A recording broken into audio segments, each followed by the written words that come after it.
ഈ ചത്തവരുടെയൊക്കെ ആത്മാക്കൾ ഈ ഭൂമി കറങ്ങി തിരിഞ്ഞു കിടക്കുന്നത് സത്യമാണോ? സത്യമാണ്, സത്യമാണ്. മേലെ സ്വർഗത്തിലേക്ക് നരകത്തിലേക്കൊന്നും പോകത്തില്ല. അതിന് അവർക്ക് അവരുടേതായ ഒരു കാലഘട്ടമുണ്ട്. ഇപ്പോൾ ഒരു മനുഷ്യന് ഇത്ര ആയുസ് എന്നുള്ള ഒരു കണക്കുണ്ട്. ആ കണക്ക് വരെ ഈ ഭൂമിയിൽ തിരിഞ്ഞ് നടക്കും. ഗതികിട്ട പ്രേതം പോലെ. അത് ഗതികിട്ട പ്രേതം തന്നെയാണ്, പോലെയല്ല, അത് തന്നെയാണ്. സത്യമാണല്ലേ? അത് സത്യമാണ്. അപ്പൊ ഈ പ്രേതം ഉണ്ട്, അവര് ഈ ഭൂത ഉടലുമായിട്ട് അവർ നടക്കും. അപ്പൊ ഇതിന്റെ രൂപം എന്തുവായിരിക്കും? രൂപം സാധാരണ ഭൂത ഉടൽ എന്ന് പറയുന്നത് നിഴലാണ്.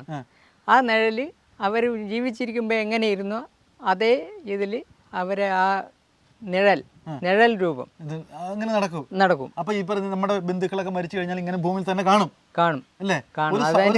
ഒരു സമയം വരെ. ഇത്രയും വർഷത്തിലേക്ക് എത്ര പ്രേതങ്ങളെ കണ്ടിട്ടുണ്ട്, ആത്മാക്കളെ? സത്യം പറ. എനിക്ക് അത്രയൊന്നുമില്ല. കുറഞ്ഞ ഒരു 10-30 പേരെ അകത്തെ ഞാൻ കണ്ടിട്ടുള്ളൂ.